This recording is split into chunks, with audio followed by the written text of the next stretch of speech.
Hello and welcome. Today, what we're going to be looking at is how to fight and transcend anxiety, anger, and depression, which most of us have at least to one degree or another for whatever reasons those should be. But we do know that before the pandemic, 1 in 10 people cited anxiety as a problem. Now it's 4 in 10, and the number keeps going up. We're going to look at some of the reasons why the numbers keep going up.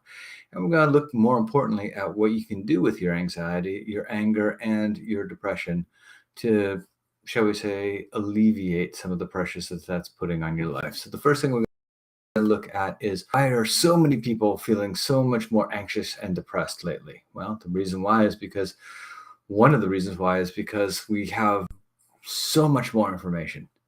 And we have to figure out what information is right, what information is wrong, what information is good, what information is bad. When I was growing up as a kid, we had 3 channels: NBC, ABC, CBS. The remote control was your father telling you to go change the channel. That was the remote control. That's basically all there was. And it was a simpler time back then.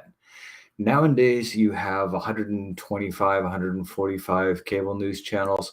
You have thousands of websites. You have portals such as Facebook and Instagram all telling you different things and all of them clashing with each other. So there's so much inputs of information that it's really hard for the human mind to take and deal with it. It's kind of almost as if you look back on the Gutenberg times in which books were becoming popular and all of a sudden people had all this extra knowledge or access to knowledge. Just because you have access to mean it's a good thing.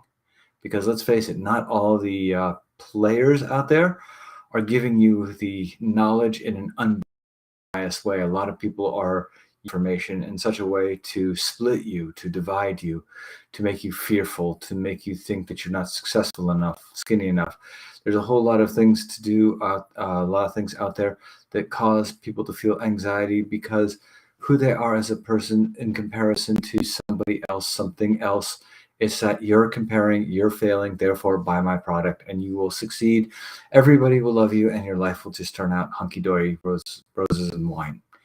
And it's just not that way. So the first thing we're going to look at today is what you're dealing with. Is that a real threat or is that an imaginary threat? One person I know has a big fear of sharks and getting eaten by sharks, even though the odds of her getting bitten by a shark and eaten by are far less than getting hit by lightning. She still stays out of the water. So she really takes part of her life that she could enjoy and she just it doesn't serve her because now she's no longer enjoying her life.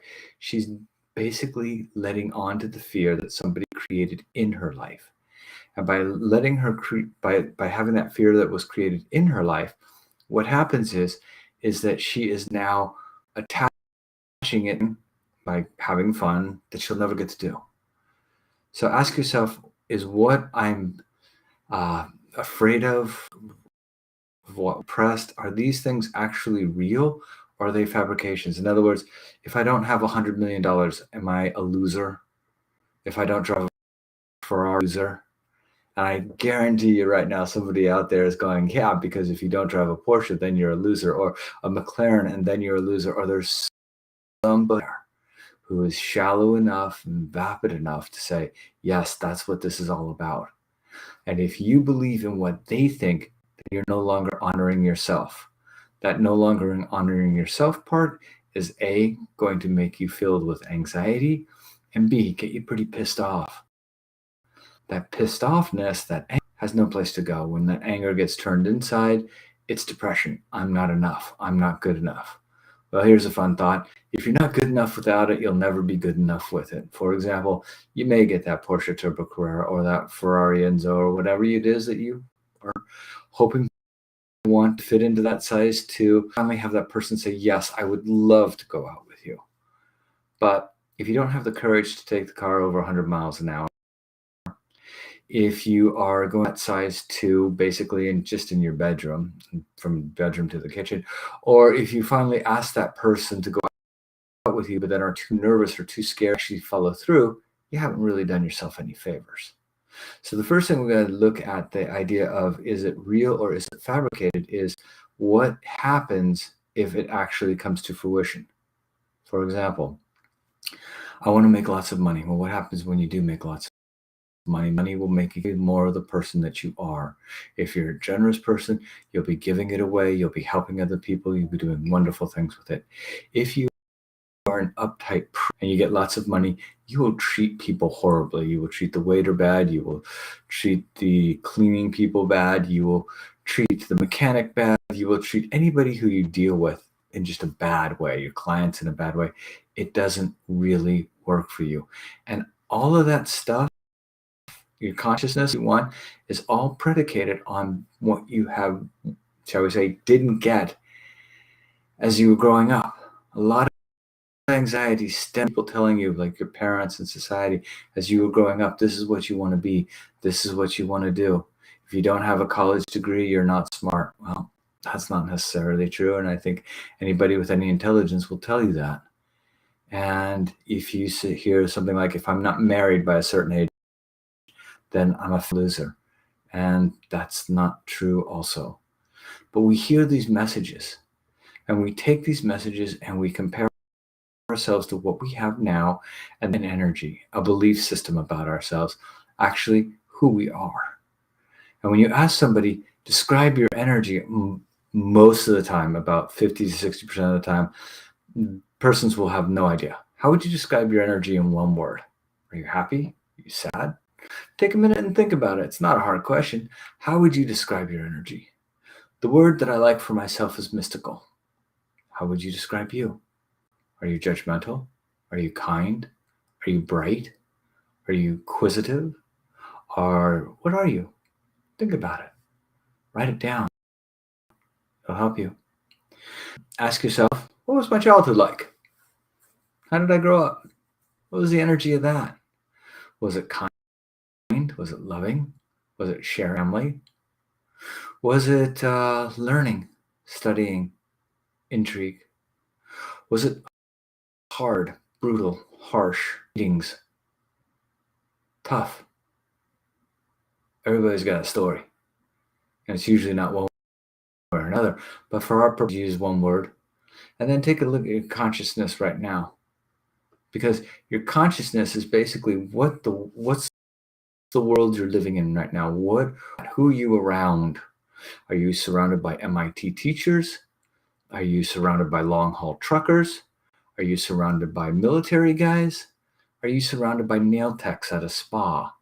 What are you around? Look at what you're getting fed. What do you see on TV? What's coming your way? Take a look at that. And as you take a look at that, that's what's going to be in your consciousness, what you see, what you hear, the people that you're around. Put a word down for that. Now, I got some interesting conversations about my lack of use of the Alchemic Pyramid. So I'm going to put the Alchemic Pyramid up right now. And there you go. The Alchemic Pyramid will allow us to do all kinds of things. And obviously today, we're going to transcend things like anger, how to mentally transcend anxiety, how to mentally transcend depression. And that is through consciousness, that is consciousness, and that is through the energy. So consciously, are you depressed? Yes or no? Maybe a little, maybe a lot. Do you have anxiety? No. Maybe a little, maybe a lot. Depression? Yes or no? I don't know. I'm too depressed. I don't care to find out. That's a lot. What you're going to do right now is you're going to consciously ask yourself on a scale of 1 to 10, where are you at with these things? And write it down in the upper right-hand part of your paper.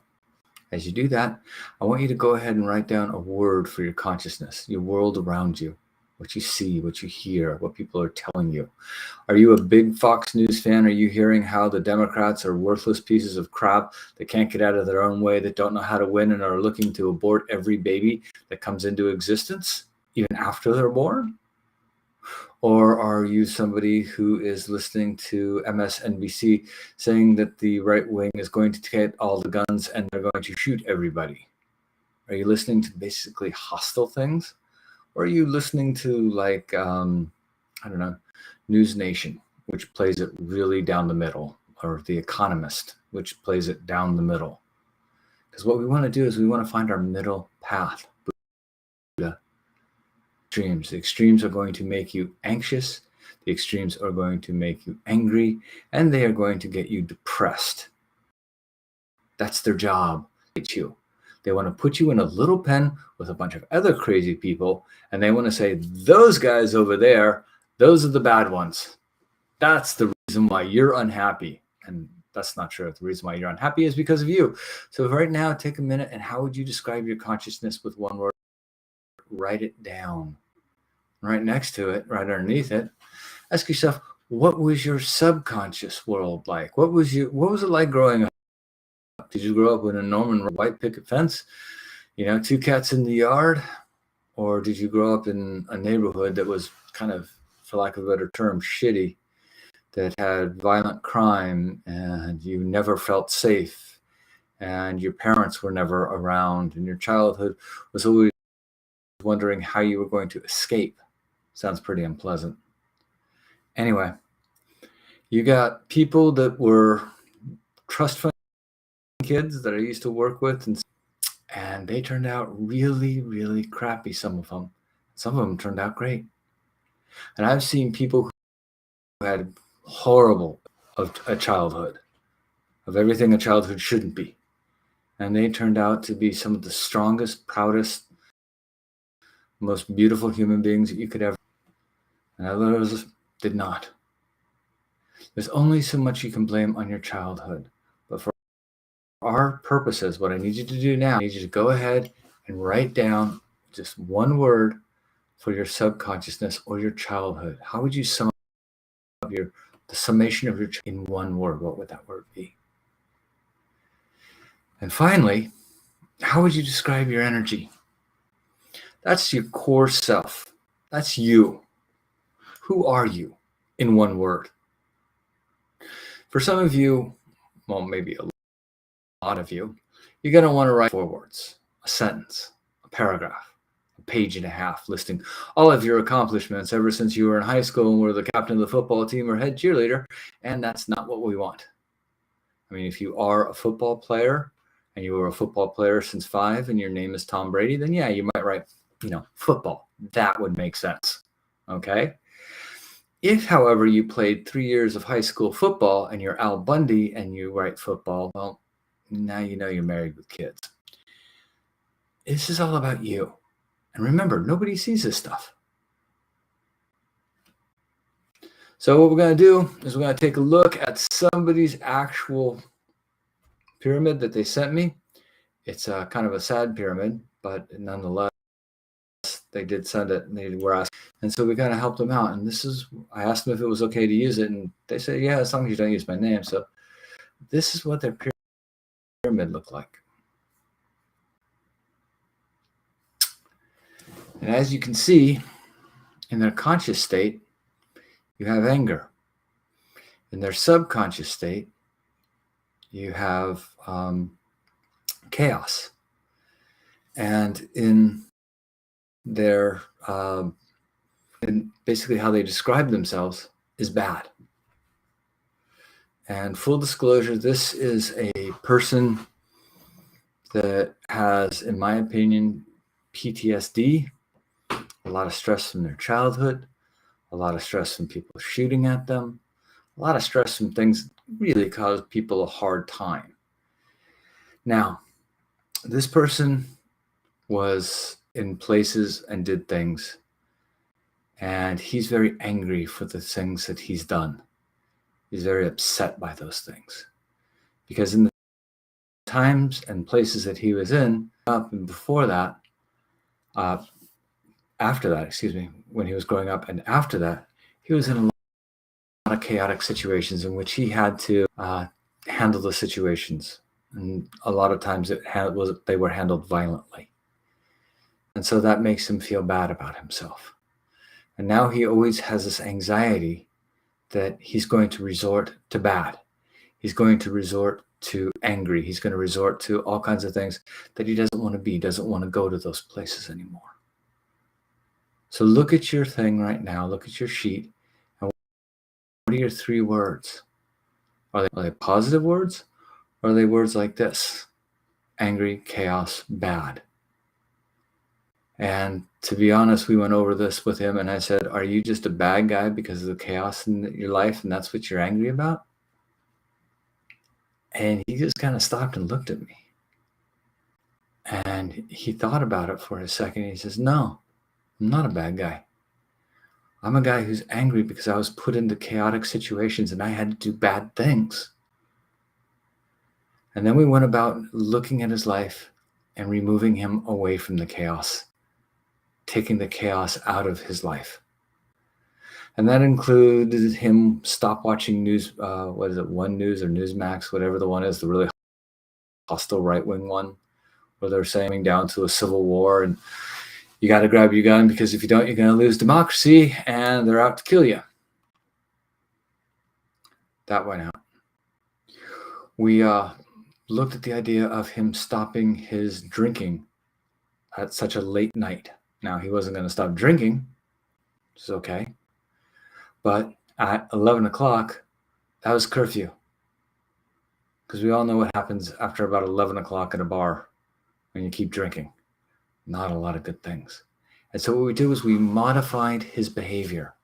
And by modifying his behavior, what we were able to do was we were able to come up with some solutions to allow him to feel less angry, to put himself into less chaos. And by putting him into less chaos, what we did was we gave him a chance to rest, to rebuild. Okay? Because the truth is that any whatever can trigger a person, especially if it's associated with a childhood thing. For example, you had a dog named Patches that got, and it was run over by a car. The dog was run over by a car. And 30 years later, you're sitting in a bar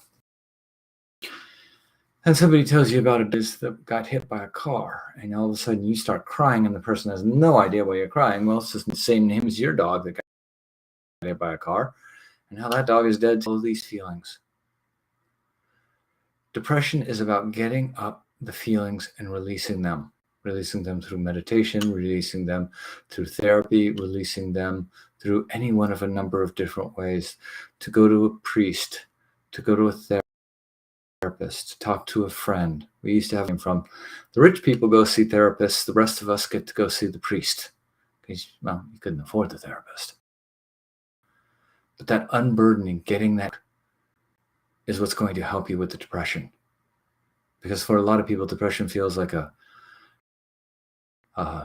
deep, dark well, a water well, and the sides are just covered in moss and there's nothing you can grab onto. And every time you try and pull yourself up, you slide right back down even just a little bit. And it truly and really does suck. So when you have a world that is looking to make you angry, well, you got a world that's going to get you depressed, because anger leads to depression. And so what you need to do is you need to get away from the negative people.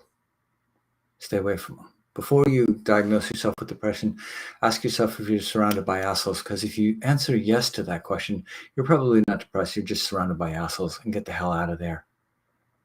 Just like if you eat every meal at McDonald's and you wonder why you're heavy, well, maybe it's time to get out of McDonald's. And the anxiety is going to be easier and more difficult. Anxiety is usually we feel alone, a sense of aloneness. Who's going to be able to help me? What's going to happen next? I don't know. With that, you want to find your tribe. Get with people who have the same problems that you do. And see if you can't help them out. Get to a AA meeting, get to an OA meeting, get to an NA meeting. There is any one of a number of different letters that you can put together, and you will find people who are having the same obsessive compulsive problem, whether it's taking care of people that you shouldn't or taking advantage of people that you could. There's help for you in anxiety when you get together with people.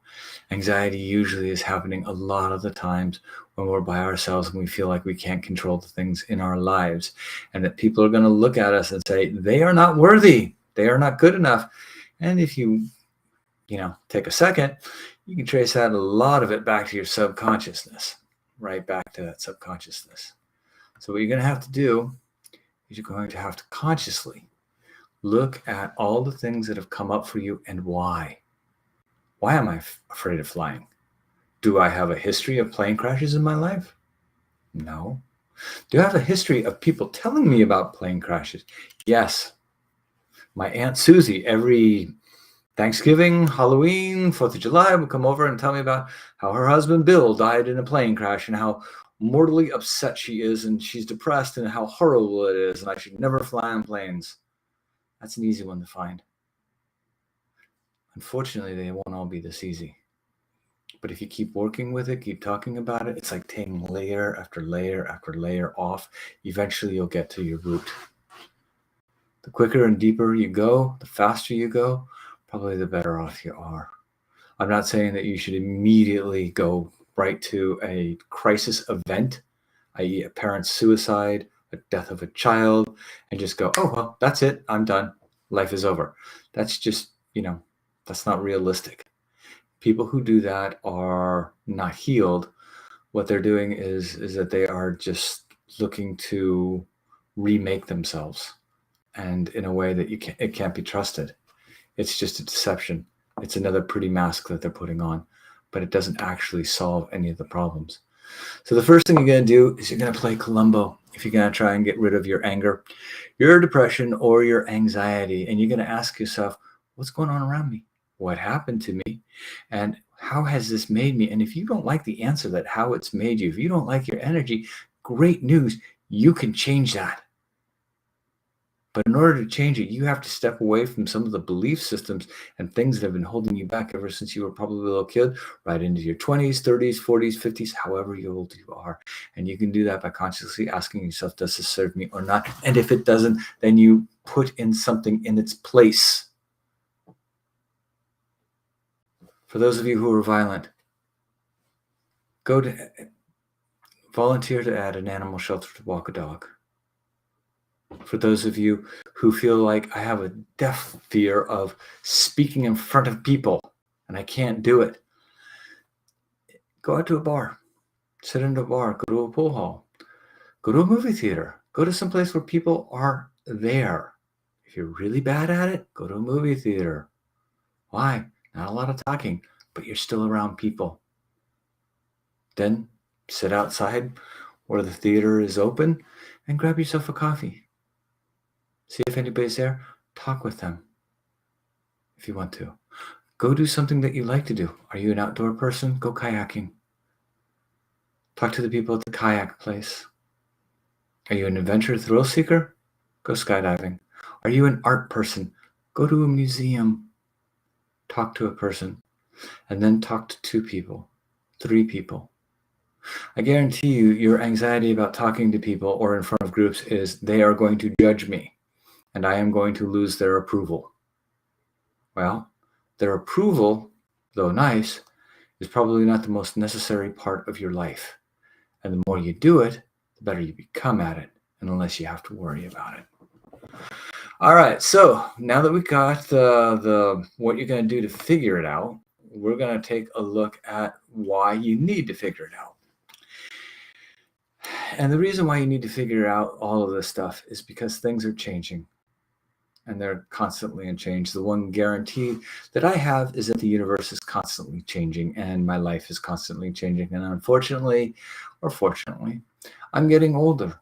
I'm getting less strong. I'm getting wiser. I'm getting more finicky about who I spend my time with. I'm getting more open-minded about food. Things are always changing. Things will continue to change. That's the way it has always been. That's the way it will always be.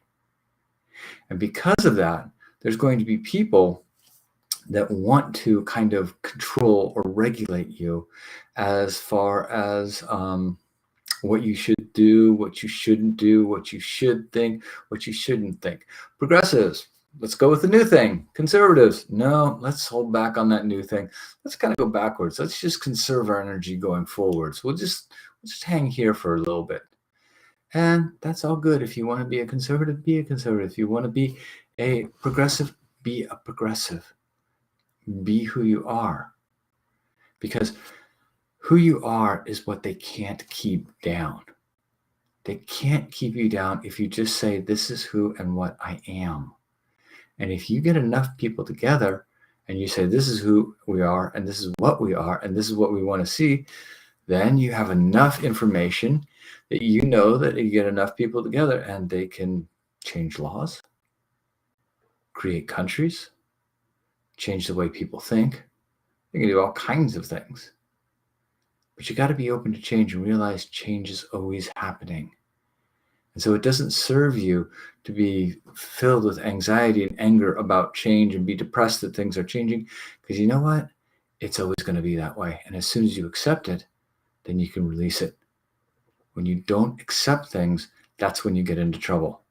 When I don't accept that I can bench 355 pounds and I try and do it like when I was 22 years old, then I have a bar that's basically crushing my chest and my face is turning bright red and I can barely talk.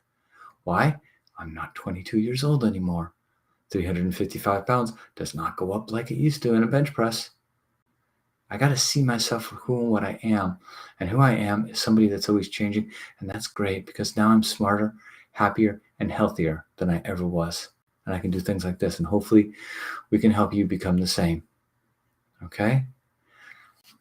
Part of the problem with change, though, is that change is not about you. A lot of people take change personally. I can be really pissed that I can't lift 355. I can be really pissed that I didn't make as much money as, say, my brother. I could be really pissed about all kinds of things that are changing. But it doesn't do me any good. Don't be angry at the change that you see going around your life. If you see somebody who's lost weight, maybe they had an operation to help them lose weight, for God's sakes, applaud them. Congratulations. You did a wonderful thing for your health. Way to go. Hey, you graduated college. You spent 4 years sucking it up, grinding it out, and look at that. Now you got a degree. Fantastic. Best of luck going forward. Don't be the negative prick that rains on somebody else's parade. If you are, you will be more angry, more depressed, and just have more anxiety. Because if you are that negative person, then you're expressing that negativity, and it's building more negativity. We're trying to get you to a positive place. Why are dogs happy most of the time? They're not really remembering what happened to them 3 days ago or 4 days ago. They're not thinking to themselves, damn, I drive a Toyota and not a Mercedes-Benz. Dogs don't do that. Dogs don't worry about things like that. They're just happy to see you. In that sense, you can be like a dog. But by the same token, you're human. And because you're a human, you're going to have human problems with relationships that dogs never have. But that's not a problem for you. You can do this. Just ask yourself, who am I? What was my background? And how am I going to use that to make my conscious world a better place for myself and for the people around me? Finally, you need to find harmony with yourself and with others. Now, this is a hard one. I've got friends out there, people I know, that no matter how much they want harmony, they can't find it. A lot of it is because of, well, for lack of a better term, their own fault. Because they choose to repeat the same mistakes. I was with an abusive person and I got rid of them, and now I'm with another abusive person and I got rid of them and now I'm with another abuser. What are the odds? Well, in actuality, the odds are really good. Until you break your pattern will be repeating again and again and again and again. The idea of finding your harmony is finding people that support you and love you for who you are, not the image that you project, not for the things that you have, not for what it is that you can do for them. Those people are just leeches, the dregs of society, the sociopaths, the narcissists. Those are what those people are. Your harmony with yourself starts with accepting yourself, loving yourself, and giving that love out. One of the best things you can do is in the morning, and we'll talk about this later, is do a simple meditation. We'll explain a little bit of that in a little bit. I got to get moving though, because I'm almost out of time here. Find your harmony means groups of people that can be united to make huge changes in the world. But finding your harmony means that also one person can make a huge change. I just got through helping out with an incredible book that bends space and time and gravity and anything else that you can imagine, just transcends all of that stuff. And I was able to help this person, and this person's book is going to hopefully touch millions of people's lives and make millions of people think in a different way about what's happening inside of them, around them, with them. And whether you're one person, like Stephen King scaring the crap out of a whole lot of people in a fun and scary way, or you have a dream like Martin Luther King, and you have thousands and thousands and thousands of followers behind you, you make a difference. You really do. Whether you care to see it or not is up to you. But if you do see a difference, if you do see a way that you can make a difference, it's on you to do that, which is kind of why I'm doing these.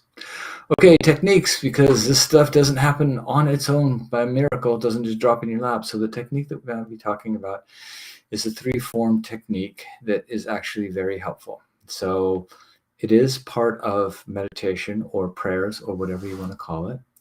And it'll take you 15 minutes, 5 minutes in the morning, 5 minutes in the afternoon, 5 minutes at night. And do it for a couple of weeks, and it'll probably turn your life around. It'll definitely help with the anxiety, depression, and anger. First thing you're going to do is a walking meditation. It's the key to releasing problems. A walking meditation is basically as you take a step with your left foot, you breathe in. And you breathe in calm, you breathe in relaxed, you breathe in love, you breathe in what you need.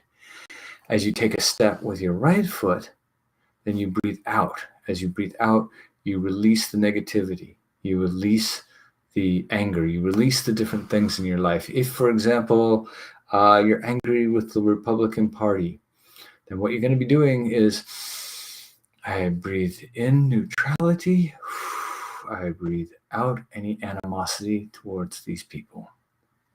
And you literally do that for 5 minutes. Just try it. You'd be amazed, because 5 minutes is an incredibly long time to keep one thought in your brain without that little monkey chatter, which is why we start with a walking meditation in the morning. And for those of you who can't do the one-on-one, just be positive, positive, positive, releasing the negative. I am not in control of this. I do not have a voice in this. I do not have a dog in this fight. This is not my problem alone. Conversely, if you are the president of the United States, a U.S. senator or something like that, then you do get to say, I will do the following things, because that's part B, 5 minutes of doing something. You're doing your walking meditation, breathing in the good stuff, breathing out the bad stuff. 5 minutes every day. I need to work on my taxes. I need to work on my finances. I need to do something. Just that 5 minutes of, I'm going to call an accountant. I'm going to call a therapist. I'm going to call a trainer. I'm going to get a gym. I'm going to do something that's going to make my life better in 5 minutes around an area of your life that you feel anxious, that you feel depressed about, that you feel angry about. And you'd be amazed at what happens. Because when you actually take action steps, good things happen. Then you're going to do the release technique, which is the 5 minutes at night, and releasing everything. You're going to look at your day, and you're going to release what you didn't get done. Oh, I didn't get it done today, but that's okay. There's always tomorrow, and I'll get it done tomorrow. And you create a list, and you create things that you are grateful for, and you go to bed not pissed, but you go to bed grateful. Thank you for this lesson. Thank you for giving me this opportunity. Thank you. In your mind's eye, say the things that you are thankful for, that you're grateful for, and look at what you're going to be able to do tomorrow.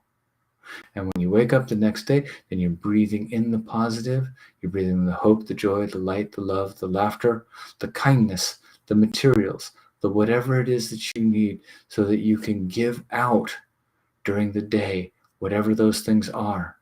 I promise to be a more patient parent. So I'm bringing in patience. And then as I'm taking my breath out, then I will say, I will not react if something happens with my child today in which they do something that drives me insane. Try it. And then during the day, take those action steps necessary so that you don't overreact or that you don't go to a place, a shame spiral, a depression, a fit of rage, any of that. And then when you're done, celebrate the things that you did right now. For some of you, it will be just the smallest of things, and celebrate them as if you just won the lottery. It was a little thing, but I did not yell at my kid today. I kept it together. I was able to sit them down and explain to them why this was the way it is. I didn't blow up my friend, who is a hardcore name your party, and they drove me crazy with their reaction about name your issue. And I just sat back and I just listened to them. And I said, yes, but how do you plan on doing that? Or what about this? And I didn't lose it. I was a bigger person for it. Try it. Be grateful. And then think about ways you can be even more grateful the next day. You practice these things. Try it for 21 to 40 days, preferably 40, but definitely 21. And see how your life changes. Okay, as usual, I'm over. For anybody that has any questions on this or any of the things that we talked about, please feel free to contact me at the Rolling Chiron below. It's toddhershey.com. There you can get my email. Let me know what you think. If you have 3 words that are coming up and you're just really not happy with them, take those 3 words and then write the opposites of them. And that's your template to being happy. That's your template to not being angry. That's your template to not having any more anxiety and getting rid of depression. We know what you are. You know what you are. Only you know what you can be. But if you start doing this, trust me, you can be a lot more than you ever thought possible. All right, that's it for tonight. We'll see you next week. I hope you have a fantastic week. Bye-bye.